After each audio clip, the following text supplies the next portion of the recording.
बोलिए श्री प्राणनाथ प्यारे की जय, श्री सतगुरु महाराज जी की जय, कृष्ण कन्हैया लाल की जय, श्री धाम की जय, सर्व सुंदर साथ की जय। प्रथम लागू दो चरण को, धनिये ने छुड़ायो राख तली लाले मेरे जीवन के इन पाँव तले पड़े रहा, धनी नजर खोलो बातुन बदन वालू मेरे जीवन के श्री महामत चाहे चरण को, कर्मन शावाचा कर्मन आयु बैठो मेरे संग, मेरे जीवन के जीवन, मेरे जीवन के जीवन। वो देशी प्राणनाथ प्यारे की श्री सतगुरु महाराज जी जय। अब हमारा प्रसंग चल रहा है श्री कृष्ण जी की वाणी, है ना। तो जैसे कंस को पता चलता है कि तेरा काल गोकुल में प्रकट हो चुका है, तो वो पूतना को भेजता कि तुम जाओ और जितने भी नवजात शिशु हैं यानी 3 साल तक के बच्चे हैं उनको तुम खत्म करो। तो अब ये देखिए, वैसे तो नवजात शिशु तो छोटे थे, लेकिन फिर भी सोच रहे थे कंस की पता नहीं कौन से रूप में तेरा काम, क्योंकि भैंका भूत बन जाता है, तो उसके अंदर ये था कि जितने भी हैं तू सबको मार। तब सर्वप्रथम पूतना को भेजता। तो अब ये पूतना देखिए कि विष्णु भगवान के रूप में ये इसको वध करेंगे, तो ये पिछले जन्म का भी कुछ सुधार होता है। जब वो विष्णु भगवान त्रेता युग में राम अवतार में आए, और जब वो ये 3 पग में सारी जमीन नाप लेते हैं तीनों लोग, तो विष्णु भगवान बालक का रूप धारण करके रहते। तो ये राजा बलि की पिछले जन्म में पुत्री थी जिसको कृतमाला, तो उनके अंदर ये भाव आया था सर्वप्रथम जब उन्होंने बाल रूप में वामन अवतार को देखा, तो अंदर में ये भाव आया, अरे कितने सुंदर बालक है, काश मेरे भी इतना सुंदर बालक हो और मैं उसे बड़े प्रेम से अपने अस्त्र में बांध करूं, इसका मैं प्यार से लालन पालूं। क्यों? क्योंकि छोटे से रूप में विष्णु भगवान वामन का रूप लेगा, लेकिन जब उन्हें पता चला अरे ये तो विष्णु भगवान है और इन्होंने तो मेरे पिता के साथ में छल किया कि ये बालक का रूप बनाकर आए और कहा कि मुझे 3 पग जमीन चाहिए, लेकिन इन्होंने तो तीनों लोगों का राज्य ले लिया, मेरे पिता को इसने तो ठग लिया। तो उसके अंदर नकारात्मक भाव आए, उसके अंदर ये आया अरे ऐसे बालक को तो मैं जहर देकर मारूं। तो जैसे उसके अंदर भाव आया तो वो भाव तो पूरा होना था, तो उस समय में तो नहीं हुआ, लेकिन अब जब द्वापर में विष्णु भगवान आए, बता ना कि विष्णु भगवान की शक्ति भी इनके अंदर है श्री कृष्ण की, तो वही इच्छा इनकी अब द्वापर में पूरी हुई, तो ये कारण बना। तो देखिए जो भी हम सोचते हैं वो समय भले ही समय कोई भी हो, लेकिन वो इच्छा पूरी होती है कभी ना कभी, चाहे नकारात्मक करे चाहे सकारात्मक। तो अब ये जो कृतमाला थी इसकी ये दोनों इच्छाएं पूरी थी, तो यहाँ पर अब ये किसके यहाँ पे, कंस के यहाँ किस रूप में थी, भूत। तो कंस इनको भेजता है सर्वप्रथम कि तुम गोकुल में जाओ और जितने भी छोटे छोटे नवजात शिशु हैं तुम उनको मार। लेकिन जब वो वहां पर पहुंचती है तो सर्वप्रथम उसको पता लगता है, क्योंकि तामसिक है तो सुंदर स्त्री का रूप धारण करती है, बहुत सुंदर वस्त्र और आभूषण से, और जाती है कहाँ, पता चलता है अरे सब नंद बाबा के यही तो जा रही है। तो सोचती है कि पहले वही चलो पहले, क्योंकि जो नवजात शिशु है जिसके यहाँ उत्सव मनाया जा रहा है चतुर्दशी के दिन ये आती है, जिस दिन छठी होती है छठी के दिन, तो यहाँ पर आती है तो वही उनके यहीं जाती है। तो सुंदर रूप को देखकर हम गोपियां भी आकर्षित हो जाती हैं, और यशोदा माता भी सोचती है अरे कितनी सुंदर स्त्री है और मेरे लला के दर्शन करने के लिए आई है। तो अब उसको तो नहीं पता लेकिन अंदर में क्या भाव है, लेकिन उसके अंदर में क्या था, छल था। और माया ऐसी तो होती है, बाहर से बड़ी लुभावनी बड़ी सुंदर लगती है, लेकिन अंदर से क्या होती है, बहुत विषय बहुत जहरीली। जैसे हम अपने शरीर को ही देखो, बाहर से किसी के रूप को देखो या अपने रूप को देखो, बाहर से चमड़ी का कवर करते लेकिन अंदर कितनी गंदी है। तो बाहर से देखकर रूप को आकर्षित हो जाता है ना। तो इसी तरह से बाहर से भले ही वो सुंदर लग रही है, लेकिन उसके अंदर में तो कान्हा के प्रति नफरत भरी है, उसके हृदय में तो जहर भरा हुआ है कि मैं कैसे कान्हा हूँ, है ना। तो उसके अंदर ये आता है। तो जैसे जैसे अब यशोदा माता तो देख सक रहा है, क्योंकि भाई सब दर्शन करने के लिए आ रहे हैं, तो कोई बात नहीं, ये भी दर्शन करने के लिए आई है, चलो भाई दर्शन कर लेते हैं। तो वो बड़े प्रेम से यशोदा माता इधर उधर को हो जाती है, और वो क्या करती है, कान्हा को उठाती है और उठाकर वो तो बाहर लेकर चले, और धीरे धीरे धीरे धीरे उसको दूर बुलाती है। लेकिन जब देखिए शुरू में जब वो आती है ना, और कन्हैया उसको दर्शन करते हैं, तो देखकर अपनी आंखें बंद करते हैं। इसमें कोई के विचार अलग अलग कि क्या कहा श्री कृष्ण जी हमें क्या संकेत दे रहे हैं कि बाहर से कोई कैसा भी सुंदर लग रहा है, लेकिन अंतर हृदय में उतरकर उसकी वास्तविकता को जानो कि उसके दिल में क्या है, वो क्या करना चाह रहा है। तो श्री कृष्ण जी ने जब आंखें बंद की तो यही देखा, अरे बाहर से सुंदर बत्ती बंद कराई है, लेकिन हृदय में तो इसकी विष है, इस तरह पर तो इसने विष लगा रखा है जो मुझे पिलाने के लिए आई है। लेकिन फिर भी क्या भाव है श्री कृष्ण जी के अंदर, अरे ये मातृ भाव से आई तो मुझे इसको उद्धार। तो देखिए उन्होंने फिर भी जो यशोदा माता को गोकुल मिला, उसको भी वो अपनी मुक्ति कर, क्यों, भले ही वो नकारात्मक सोच है, लेकिन श्री कृष्ण जी कह रहे हैं कि एकमात्र भाव से तो आई, दूध पिलाने के लिए तो आई। तो ऐसे भाव से अलग अलग भाव से हैं।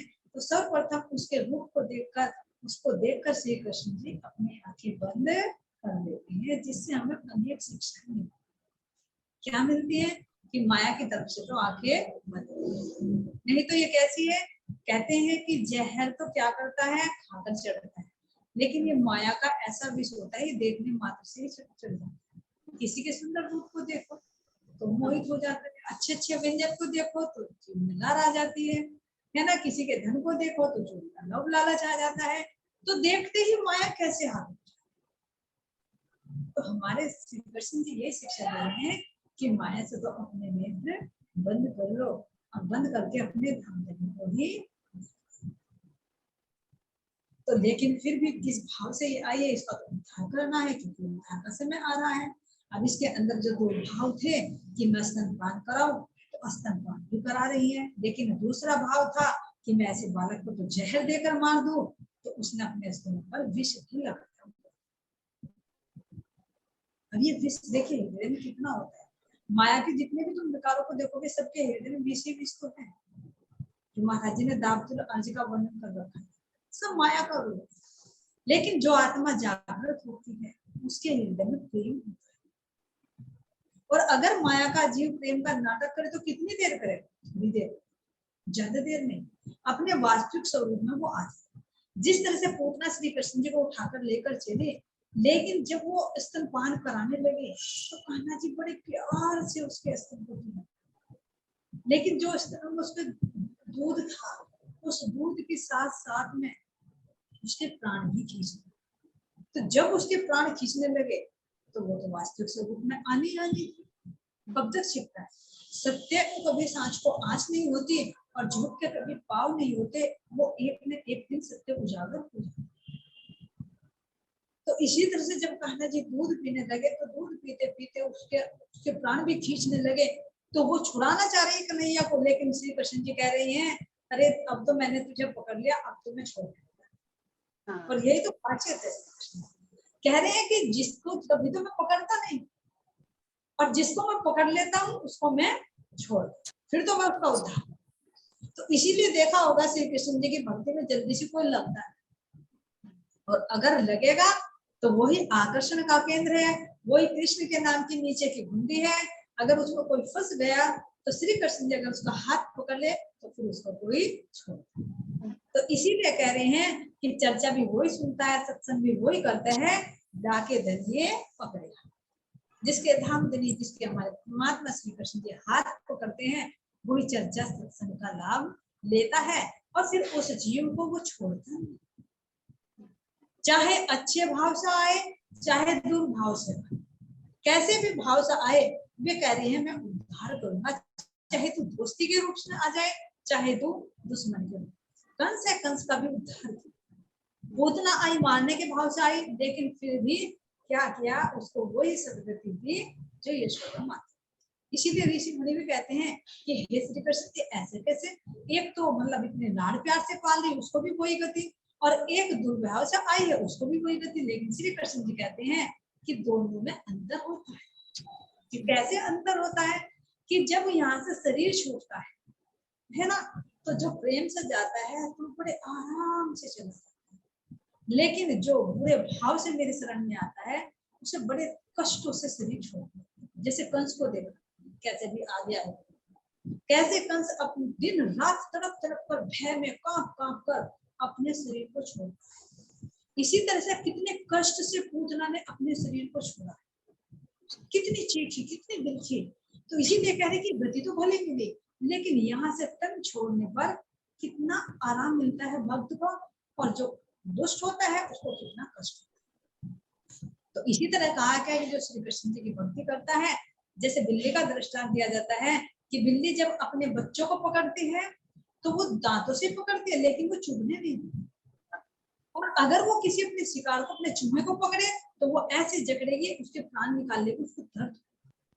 तो इसी तरह से शरीर तो छूटना है, लेकिन भक्त का प्रेम से छूटेगा, और जो दुष्ट होता है उसको कष्ट से छूटेगा, गति। तो इसी तरह से पूतना के जब प्राणांत होता है तो बड़ी चीखती है, अपने वास्तविक स्वरूप में आ जाती है। क्यों? क्योंकि श्री कृष्ण जी को लेकर वो आकाश में उड़ती है, और आकाश में उड़ती हैं तो वो देखते हैं गोपियां, ग्वाले, बाल बाल सब भोजक हो जाते हैं। अरे हमारे कान्हा को लेकर चली गई, पूतना लेकर चली गई है ना। लेकिन आकाश में जाके जब उसके प्राणांत हो जाते हैं तो राम तो उसका बहुत बड़ा विशाल शरीर, और उसके ऊपर श्री कृष्ण जी खेलते हुए ऐसे प्रतीत होते हैं मानो किसी पर्वत की चोटी पर छोटा सा बालक है। फिर वहां पर उसका दाह संस्कार किया जाता है, और इस तरह से पूजना का उद्धार। तो इसका बातूनी रूप सोचिए, बाकी ये तो है, लेकिन अब हमारे अंदर कैसे, पूत का मतलब होता है पवित्र, और जो पवित्र नहीं है वो कौन हो गई, पूत ना, यानी तो सबसे बड़ा अपवित्रता क्या है, अज्ञान, अविद्या। यही तो सबसे बड़ा अज्ञानता है। सबसे बड़ा क्या अज्ञानता, कि हमें यही नहीं पता कि मैं कौन हूँ, ये संसार क्या है, परमात्मा कहाँ है, कौन है, उनको पाने का मार्ग कौन सा है। तो यही तो पूतना सबको मार रही,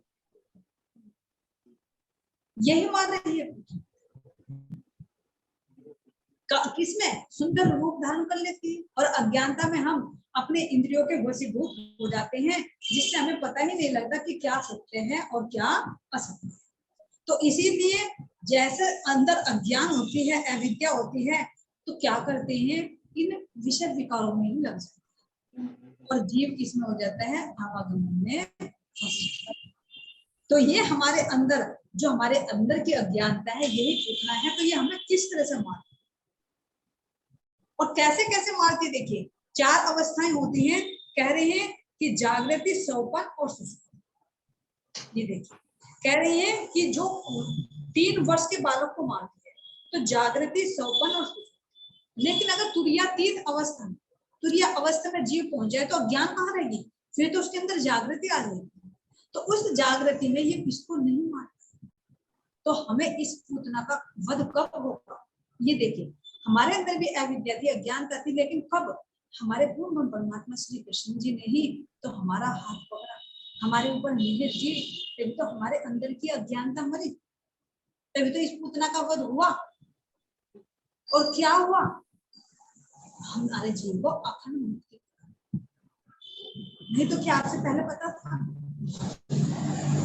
तो इसी तरह ये पूतना हर एक को मार रही है, ऐसे नहीं कि वो पहले ही थे। ये बातों के रूप में देखे तो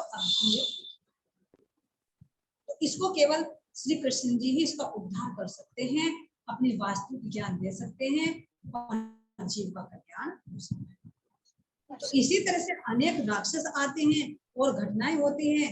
इसके बाद जब श्री कृष्ण जी का एक उत्सव मनाया जाता है तो सत्तासुर एक राक्षस, जब ये मर जाती है पूतना, तो उसके बाद कंस सत्तासुर को मारता है।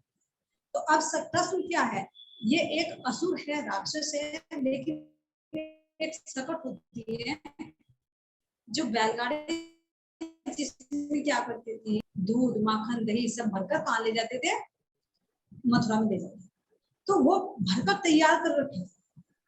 लेकिन जी का उत्सव था और यशोदा माता थोड़ा सा देखती है कि भाई जब घर में कोई काम बढ़ जाता है तो काम में बिजी होते, तो उन्होंने क्या किया, यशोदा माता ने कन्हैया जी को उस गाड़ी के नीचे और अपने काम में व्यस्त। लेकिन इतनी देर में श्री कृष्ण जी तो सब कुछ जानते थे। अब कंस का भेजा हुआ जो तो काम में बिजी है, तो वो जो सट्टासुर था वो गाड़ी के अंदर आकर गया। श्री कृष्ण जी सब देख रहे हैं। अब जब उन्हें लगा कि भाई ये राक्षस तो यही आकर बैठ गया, मेरा वध करेगा, तो श्री कृष्ण ने खेलते खेलते नन्ना नन्ना सा पैर उठाया और उस गाड़ी में इतने जोर से मारा वो सारी पलट, और जो दूध दही माखन था सब बिखर गए, है ना। अब वो सब जब जोड़ पड़े, जो यशोदा माता भी काम में बिजी थी और भी सब इधर उधर थे, तो सबका ध्यान गया भाई ये क्या हुआ, अरे इस गाड़ी के नीचे तो हमारा लल्ला था, लल्ला को तो कहीं कुछ नहीं हुआ। अब देखा वो दूध दही माखन सब बिखरे पड़े, सब माटी के बर्तन थे, सब टूटे फूटे पड़े हैं। अब सब कहने लगे भाई इस गाड़ी के पास में आया कौन। लेकिन जो ग्वाल बाल थे, जैसे देखा होगा कि छोटा सा नवजात बालक होता है तो उसके पास में छोटे छोटे बच्चे रहते हैं, उसको देखते खेलते रहते हैं, है ना, छोटे से बालक को लाड बनाते हैं। सब तो बड़े बड़े काम में बिजी थे, लेकिन छोटे छोटे बालक उनके पास थे।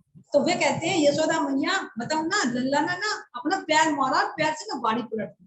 और यशोदा माता कहती चल पागल हो, और भी कह रहे अरे हाँ ऐसा हो सकता है, मेरा छोटा सा नन्हा सा लल्ला इतनी बड़ी गाड़ी को पलट देगा जिसमें वजन भरा हुआ है।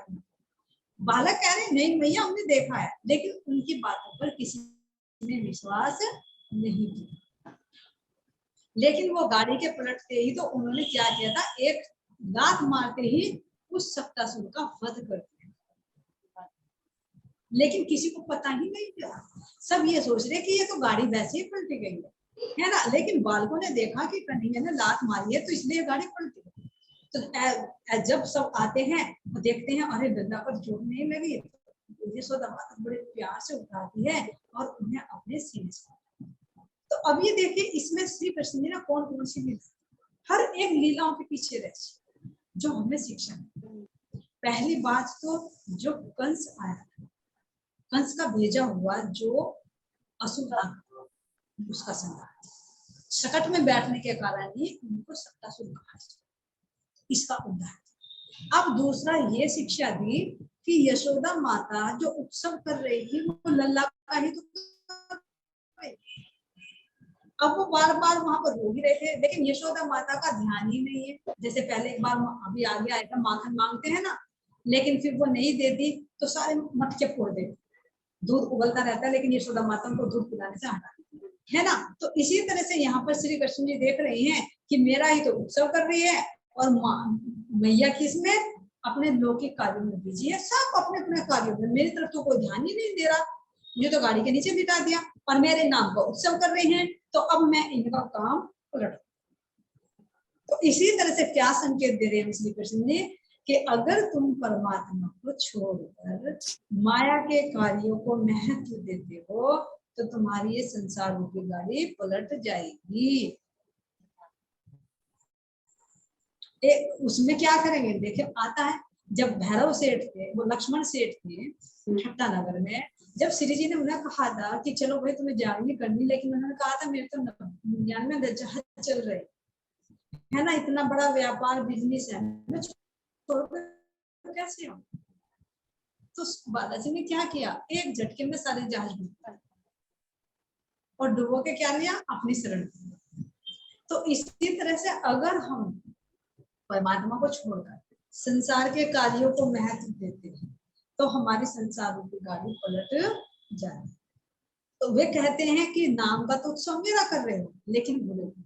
और देखिए अधिकतर ऐसा होता है, लौकिक अगर कर्म कांड करो तो मान लीजिए प्रैक्टिकल में देखिए, अगर तुम अपने घर पर कोई फंक्शन कि मैं चलो कीर्तन का, प्रैक्टिकल में देखिए कि मैं चलो कीर्तन करा, है ना, तो कीर्तन कराने से पहले ही या सत्संग कराने से पहले तुम्हारे मन में कितने विचार उठे, जो तुम वाणी पढ़ रहे थे, ध्यान कर रहे थे, है ना, चर्चा कर रहे थे, उसको तो लग जाएगा विराम और बाहर मन भागने लगेगा मैं क्या क्या बनाऊं, हलवा बनाऊं, मैं रसगुल्ले बनाऊं, पूरी बनाऊं, आलू बनाऊं, कहाँ से मैं हलवाई करूं, है ना। फिर पहले तो इसमें घूमेगा, कहाँ से मैं पैसा लाऊं, फिर घूम जा मन, फिर कहाँ घूमेगा, रिश्तेदारों में, मैं अपनी ननद को भी बुलाऊं, मैं अपने भैया को भी बुलाऊं, भाभी को भी बुलाऊं। विचार करिए प्रति कहाँ चली। आज परमात्मा के पास में जानी थी, वो कहाँ चली गई, उल्टी डायरेक्शन हो गई। अच्छा चलो बुला लिए, फिर घूमेगा अड़ोस पड़ोस में, मैं इसको भी बुला लूं, बस घर घर घूमेगा। देखो ध्यान से, मैं इसको भी बुलाऊं, मैं उसको भी बुलाऊं, उसको भी बुलाऊं। अरे उसके मैं शादी में गई थी, मैं उसको भी बुला, नहीं तो फिर वो लोग कहेगी मुझे नहीं। ठीक है घूमने। फिर घर में भजन कीर्तन शुरू हुआ, सब भजन कीर्तन कर रहे हैं, लेकिन ध्यान कहाँ, अरे वो नहीं है, इसको कॉल करिए, क्यों नहीं आई वो। भजन कीर्तन चल रहा है, आरती भी हो रही है, लेकिन अगर नहीं आया, अरे वो नहीं आई, पूछिए बेटा, जाइए जाइए उसे बुला कर लेकर आइए।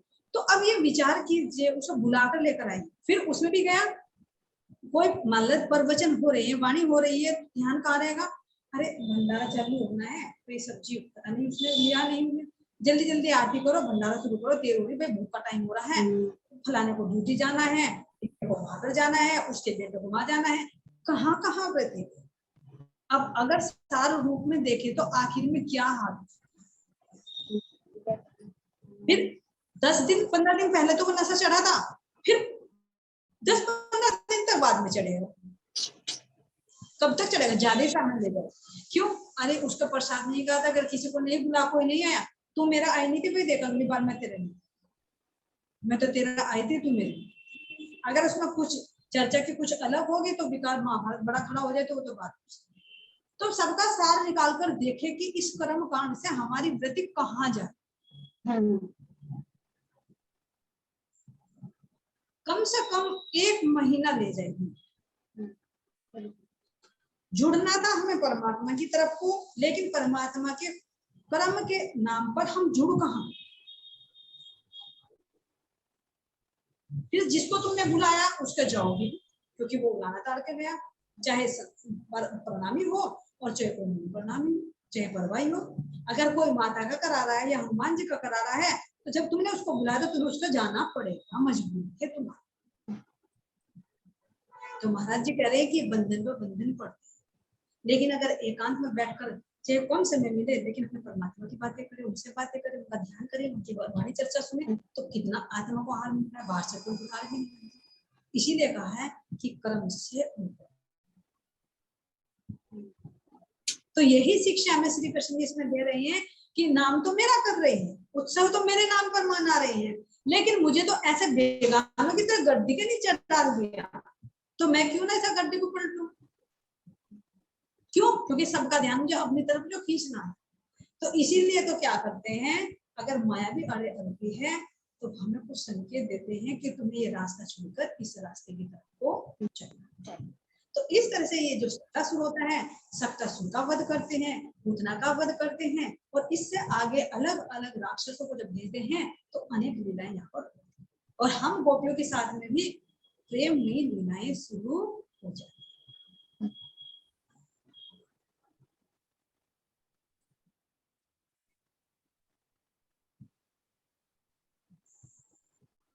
तो हम देखते हैं कि जो हम गोपियों के साथ में होती है वो कौन सी लीला होती है, प्रेममयी लीला। तो प्रेममयी लीला कौन सी होती है, देखिए कौन सी लीला होती है, जैसे धीरे धीरे उनके साथ में घूमना घुटनों के बल चल जाता है ना। तो जो पहले क्या होता है, उनका नामकरण। तो जो नंद बाबा हैं किसको बुलाते हैं, पहले तो यही सोचते हैं कि भाई मैं अपने बंदा का नामकरण करूं, है ना। तो जो ऋषि गर्गाचार्य जी हैं उनको नामकरण करना, लेकिन गर्गाचार्य जी जब आते हैं तो उनको कहते हैं कि भाई अगर तुम, भाई नंद बाबा के लिए तो ये था कि मैं सारे के संस्कार अपने लला के बड़े इतने दिनों से उत्पन्न हुए हैं, कुछ प्राप्त हुए हैं मुझे, तो मैं तो जितना भी चाहूँ उतना उत्सव में रहेंगे। तो उन्होंने कहा था कि पूरे गोकुल में मोहल्ले में पूरे लावा दो और सबका उत्सव दो, लेकिन गर्गाचार्य जी क्या कहते हैं कि देखो ऐसा करना ठीक नहीं, वो कहते हैं कि क्यों ऐसा ना कि अभी अभी कंस को पता चला है कि उसका काल गोकुल में प्रकट हो, और अगर उसे पता चला, भाई उसे पता है कि वसुदेव और तुम्हारे तो घनिष्ठ संबंध है, तो अगर उसे पता चला तो वो यहाँ पर जरूर, तो इसलिए कहते हैं कि फिर नंद बाबा करते हैं तो कोई बात नहीं, जैसे आप कह रहे हो वैसे किया जाएगा। तो फिर व्यवस्था की जाती है कि इनका नामकरण गौशाला में चुपचाप, किसी को पता नहीं। तो अब यहाँ पर जब गर्गाचार्य जी आते हैं तो जो बलराम होते हैं और श्री कृष्ण जी, तो रोहिणी तो श्री कृष्ण जी को अपने गोद में ले लेती है, यशोदा माता बलराम जी को, ये देखने के लिए कि देखे गर्गाचार्य जी पहचान कर पाते हैं या नहीं कर पाते। तो जैसे ही दोनों में लेकर बैठती हैं तो गर्गाचार्य जी देखते हैं, उनका नामकरण करने बैठते हैं कहाँ पर, गौशाला। तो गौशाला को पवित्र कर लेते हैं, शुद्ध कर लेते हैं, है ना। तो वहां पर जब बैठते हैं तो गर्गाचार्य जी सर्वप्रथम कहते हैं कि बड़ा होने के कारण तो मुझे सर्वप्रथम बलराम जी का नामकरण, जो रोहिणी के है तो वे देवकी के ही, लेकिन पीछे आया कि वे योग माया ने खींचकर कहाँ पर, रोहिणी के गर्भ में स्थापित। तो सातवें पुत्र हैं देवकी और वसुदेव के ही, ये सातवें पुत्र हैं, क्योंकि जो रोहिणी है ये वसुदेव जी की पत्नी, और जो यशोदा माता है, यशोदा माता श्री को बलराम जी को अपने गोद में, और रोहिणी जी श्री कृष्ण। तो उनके मन में आता है कि बड़े होने के कारण मैं सर्वप्रथम बलराम जी का नाम, तो उनके गुणों को आधार पर देखते हुए वे कहते हैं कि भाई ये तो तुम्हारा पुत्र भाग्यशाली है। तो पहले पता कि योग माया से खींच कर रखा गया, तो इसलिए कहा कि सबको आकर्षित करने वाला है, इसलिए इसका नाम संकर्षण होना चाहिए। ये रोहिणी का पुत्र है तो रोहिणी से उनका नाम होना चाहिए। ये बल में बहुत बलशाली होंगे तो इनका नाम बल होना चाहिए, इसलिए बलदाऊ बोलते हैं। और ये अपने स्वजनों में सबसे में वास करें, रमे रहेंगे अपने स्वजनों, तो इसलिए इनका नाम राम होना चाहिए। तो दोनों को मिलाकर क्या कर दिया कि इनका नाम बलराम होना चाहिए, जो रोहिणी के हैं ये बलराम। और कहा क्या कहा कि ये इनका नाम बलराम होना चाहिए, ये बड़े पुत्र हैं जो यशोदा जी की गोद में, और जबकि उन्हें तो ये होना चाहिए थी यशोदा की गोद में श्री कृष्ण जी होने चाहिए, लेकिन वे तो अंतर्यामी थे, वे तो पहचान गए कि जो रोहिणी की गोद में है ये श्री कृष्ण जी हैं, और जो यशोदा की गोद में है ये बलराम जी। तो वे तो दोनों को चक्की रह गई, भाई ये तो ऋषि पहचान गए, तो वे मन ही मन बहुत नतमस्तक करती हैं और उनको समझते हैं कि वास्तव में सब कुछ जान। फिर उनके बाद जब श्री कृष्ण जी पर दृष्टि पड़ती है तो धीरे से उनके चरणों को देखते हैं, और चरणों को देखकर उनके अंदर जो प्रकाश देखते हैं तो गर्गाचार्य की तो समाधि अवस्था में पहुंच जाते हैं, और उस समाधि अवस्था में उनकी सारी वास्तविकता को जान लेते हैं और कहते हैं अरे तुम्हारे यहाँ तो साक्षात परमात्मा प्रकट हुए, ये योग शक्ति जैसे में समाधिस्थ हुए तो वे पहचान गए उनके वास्तविक स्वरूप। क्यों? क्योंकि श्री कृष्ण जी ने अपना वास्तविक स्वरूप उनको दिखाया, दर्शन कराए, उन पर कृपया की, तो वे तो पहचान गए। उन्होंने कहा तुम्हारे यहाँ तो साक्षात परमात्मा प्रकट हुए हैं, तुम बड़े भाग्यशाली हो, तो सब कुछ बताने लगे। लेकिन श्री कृष्ण जी समझ गए अरे अगर मैंने सब कुछ खोल दिया तो ये मेरे माता पिता तो मुझसे लाड़ प्यार कुछ नहीं करेंगे, ये तो सब मुझे भगवान समझकर पूजा करने लगे, और मुझे तो प्रेम की लीला करनी है। तो उनपे क्या करते हैं गर्गाचार्य जी पर आवरण, लेकिन उन्हें जो पहचान हो जाती है उस पहचान के आधार पर वो बताते हैं कि ये तो साक्षात परमात्मा है, इनके अंदर तो सारी शक्ति विद्यमान, और वास्तव में है, ये तो महाराज जी ने भी बोल दिया है कि इनके अंदर विष्णु भगवान की भी शक्ति है, इनके अंदर गोलोकी श्री कृष्ण जी की शक्ति जो वेद की है, और इनके अंदर परमधाम के राज्य महाराज जी का जोश भी है। तो इसीलिए सबको मिलाकर उन्होंने कहा कि नाम तो इनके अनेक होने चाहिए, आगे आगे जितनी भी लीलाएं करेंगे, माखन चुराएंगे तो माखन चोर, मधु राक्षस का वध करेंगे तो मधुसूदन, जितने भी अनेक नाम हैं इनकी लीलाओं के आधार पर, लेकिन उन्होंने कहा कि सर्वश्रेष्ठ नाम जो है, जो एक आकर्षण का केंद्र बनेंगे, तो इसलिए इनका नाम श्री कृष्ण होना चाहिए। क्यों? क्योंकि श्री कृष्ण नाम पहले भी है, सृष्टि से पहले भी। क्यों? क्योंकि परमात्मा का नाम भी श्री कृष्ण है। उन्होंने अपनी पहचान बताई कि निज नाम श्री कृष्ण जी अनादि अक्षर, मैं अनादि हूँ और अक्षर से परे हूँ, मेरा नाम श्री कृष्ण है। तो अक्षरातीत श्री कृष्ण, फिर कहा कि गोलोक के श्री कृष्ण, जो उस राशि संहिता में वर्णन आता है कि गोलोक के अंदर श्री कृष्ण जी की पहले लीला हो रही सृष्टि चलने से पहले, जिसका प्रतिबिंब यहाँ पर उतारा गया है। और जो यहाँ पर विष्णु रूप में अवतार लिए, तो उस तन का नाम भी श्री कृष्ण। तो जो उनके अंदर शक्ति है उसके आधार पर भी तन का नाम भी श्री कृष्ण रखा गया। तो इसलिए कहा कि नाम तो अनेक होंगे, लेकिन जो सर्वश्रेष्ठ सर्वोत्तम नाम है का वो श्री कृष्ण नाम का। तो इसीलिए ये श्री कृष्ण नाम से यहाँ पर गर्गाचार्य जी ने इनके अंदर की शक्ति को थोड़ा खुलासा नहीं कर पाए, थोड़ा एक संकेत दिया, तो उसके आधार पर उन्होंने उनकी पूर्ण पहचान बताकर कहा कि तुम्हारे लल्ला का नाम श्री कृष्ण नाम सर्वोत्तम है, क्योंकि ये सबको आकर्षित करने वाले हैं और इनके अंदर तीनों पुरुषों की शक्ति है, इसलिए श्री कृष्ण पुरुषोत्तम। तो यही उत्तम पुरुष है जो श्री कृष्ण जी के अंदर पूर्ण शक्ति आई, इसीलिए ये सर्वश्रेष्ठ माने जाते हैं। इनके अंदर पूर्ण शक्ति ने लीला। तो इस तरह से यहाँ पर इनका नामकरण होता है। फिर नंद बाबा तो सारे संस्कार करते, अन्नप्राशन की लीला भी करते हैं, जिस दिन कर्ण भेदन की भी लीला करते हैं, जो कान बिलवाए जाते हैं, जो बाल करवाए जाते हैं, मुंडन संस्कार भी कराते हैं।